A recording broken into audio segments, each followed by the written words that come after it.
Hello everyone, myself Prachu Patya and I welcome you all to Study Pyrexa. In this video, we are going to discuss about the term called nominal and real GDP. ये चीज़ तो आप सबको पता है कि मैंने YouTube channel बंद कर दिया था और मेरे पास इतना टाइम नहीं है कि मैं पूरा नेशनल इनकम का चैप्टर समझाऊँ। तो मैं सिर्फ ये टॉपिक समझा रही हूँ क्योंकि क्या होता है ना, 12th का एग्ज़ाम होता है और मोस्टली ये जो टॉपिक होता है ये लोगों को समझ में नहीं आता और इससे क्या होता है ना, आप लोग होप लूज़ कर देते हो और ये चीज़ आपके मार्कशीट में रिफ्लेक्ट हो जाती है। इसकी वजह से मार्क्स भी कट जाते हैं बच्चों के। तो बहुत इजी टॉपिक है, बिना टाइम वेस्ट करके समझते हैं। मैं टाइमलाइन भी दे दूँगी कहाँ से चालू हुआ है lecture, don't worry about it. सबसे पहले हम बात करेंगे कि ग्रॉस डोमेस्टिक प्रोडक्ट क्या होता है। तो ये एक फाइनल वैल्यू होता है गुड एंड सर्विसेज की जो प्रोड्यूस किए जाते हैं with in the domestic territory of a country एक साल में, और इसमें डेप्रिसिएशन भी आ जाता है। तो ज़्यादा डीप में नहीं जाऊंगी, अब नॉमिनल जीडीपी पे आ जाता है। तो नॉमिनल जीडीपी क्या होता है, refer to GDP at current price. यहाँ पे हम करंट प्राइस लेके चलते हैं।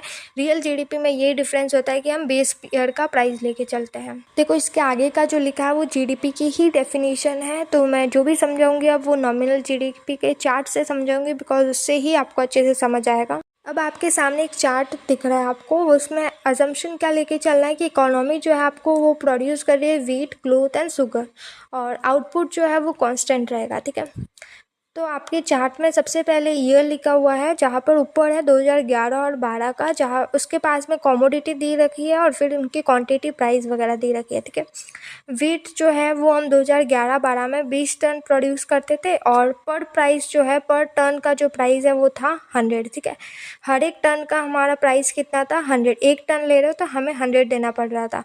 तो 20 टन का कितना होगा, 2000 करोड़। ठीक है, और फिर क्लोथ की बात करें, क्लोथ हम 100 मीटर प्रोड्यूस कर रहे थे और पर मीटर का कितना आता 5। ठीक है, तो कितना हो गए 500 करोड़। फिर शुगर का 5 टन और फिर प्राइस कितना था 500 पर टन, तो हमारा हो जाएगा 2500 करोड़। ठीक है, टोटल कितना था 5000। अब हम नेक्स्ट ले रहे हैं 2020 और 21 का, जिसमें कमोडिटी एंड क्वांटिटी सेम रहेगी, सिर्फ प्राइस चेंज होगा। ठीक है, तो वीट हम कितना प्रोड्यूस कर रहे हैं अभी भी 20 टन और प्राइस कितना इंक्रीज हो गया 1000 पर टन, तो कितना हो गया 20,000। क्लोथ हम कितना प्रोड्यूस कर रहे हैं 100 मीटर, पर मीटर का कितना हो गया 5 से 20 हो गया, तो कितना हो जाएगा 2000 टोटल। ठीक है, शुगर हम 5 टन प्रोड्यूस कर रहे हैं, उसका प्राइस कितना हो गया 1600 पर टन। तो अब शुगर का कितना हो गया टोटल 8000। पूरे का देखिए हम तीनों का, तो कितना हो रहा है 30,000। यहाँ पर आप क्या देख रहे हो, नॉमिनल जीडीपी राइज हुई है 5000 करोड़ से 30,000 crore even when the output is constant. तो यहाँ पे जो जीडीपी राइज हुई है वो किस वजह से हुई है, प्राइस लेवल के बढ़ने से। तो नॉमिनल जीडीपी आपको रियल पिक्चर नहीं दिखाती। जैसे आप न्यूज़ चैनल पे देखते हो जीडीपी इंक्रीज हो गई, जीडीपी इंक्रीज हो गई, ये न्यूज़ सुनते हो, बट वो लोग ये स्पेसिफाई नहीं करते कि रियल जीडीपी इंक्रीज हुई है या नॉमिनल जीडीपी। अब हम बात करने वाले हैं रियल जीडीपी की। तो ये होता है, it refer to GDP at constant price. तो जो प्राइस है उसी को हम कांस्टेंट रखेंगे और चेंज जो लाएंगे वो लाएंगे हम क्वांटिटी में। आपके सामने अभी एक चार्ट शो हो रहा है जहाँ पर अजम्पशन है कि इकोनॉमी क्या क्या प्रोड्यूस करती है, और सेकंड अजम्पशन है कि प्राइस क्या होता है, कांस्टेंट रहता है। नॉमिनल में क्या होता था, आउटपुट कांस्टेंट रहता था, रियल में प्राइस कांस्टेंट रहता है। तो आपके सामने ईयर लिखे हुए हैं, कमोडिटी, क्वांटिटी, प्राइस। ठीक है, अगर हम 2011-12 का देखें तो वीट हम कितना प्रोड्यूस करते थे 20 टन और प्राइस कितना आता 100 पर टन, तो जीडीपी कितनी हो गई 2000। क्लोथ का 100 मीटर 5 पर टन इसका प्राइस था और 500 जीडीपी हो गई। ठीक है, शुगर क्या है 5 टन हम प्रोड्यूस करते थे, 500 पर टन था, तो कितना हो गया जीडीपी 2500। टोटल जीडीपी तीनों की कितनी है 5000। 2020 और 21 की बात करें तो क्वांटिटी हम कितना प्रोड्यूस करते 30 अब। ठीक है, पहले 20 करते थे अब 30 करते हैं।